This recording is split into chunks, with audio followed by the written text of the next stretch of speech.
ஒரு முக்கியமான வேலைய செஞ்சு முடிச்சே ஆகணும்னு சொல்லி காலையிலேயே ஹேர் பேக் போட்டு குளிச்சுட்டேன். தேங்காய், சின்ன வெங்காயம், கருவேப்பில அரைக்கிறதுக்கு வேப்பில, தயிர் மட்டும் இல்ல. இருந்தாலும் இத வச்சே அரைச்சு குளிச்சிடலாம் அப்படின்னு சொல்லிட்டு இருக்கிறத வந்து ஹேர் பேக் போட்டு குளிச்சாச்சு.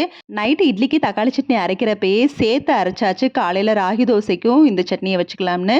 நம்மளுக்கு ஏதாவது ஒரு வேலை பெண்டிங் இருந்துச்சு அப்படின்னா, நம்ம வந்து ஏதாவது ரெடி பண்றப்பயே வந்து காலையிலயோ இல்ல நைட்டோ அதுக்கு வந்து சேர்த்து வந்து ரெடி பண்ணி வச்சுக்கிட்டோம் அப்படின்னா, நம்ம வந்து அந்த வேலைய செய்றதுக்கு நம்மளுக்கு வந்து ஈஸியா இருக்கும். டென்ஷனும் இருக்காது. ஐயோ! இந்த வேலைய முடிச்சுட்டு அதுக்கப்புறம் சமையல் வேற வேலை செய்யணும் அப்படிங்கிற மாரி தாட் இருக்காது. இல்லன்னா மைண்ட்ல வந்து கடையில கூட வாங்கிக்கலாம் அப்படிங்கிற மாரி கூட தோணும். ஸோ இந்த மாரி வேலைகளே நம்மளுக்கு வந்து டென்ஷன் வந்து கிரியேட் பண்ணி அது ரொம்ப நம்மள வந்து இரிட்டேஷன் ஆக்கிரும். ஸோ ஃப்ரிட்ஜ்ல ரொம்ப நாள் வச்சு சாப்பிடுறது தான் தப்பு. காலையில வச்சு நைட்டு சாப்பிடுறதோ, இல்ல நைட்டு வச்சு காலையில சாப்பிடுறதோ தப்பில்ல. ஆனா ஃப்ரிட்ஜ்ல இருந்து எடுத்துட்டா நல்லா கொதிக்க வச்சுட்டு அதுக்கப்புறமா தான் சாப்பிடணும். இந்த முக்கியமான வேலையே துணி மடிச்சு வைக்கணும் தான். இந்த வாரம் ஃபுல்லா என்னன்னே தெரியல. துணி என்னால மடிச்சு வைக்கவே முடியல. ஸோ அத இன்னைக்கு கம்ப்ளீட் பண்ணணும்.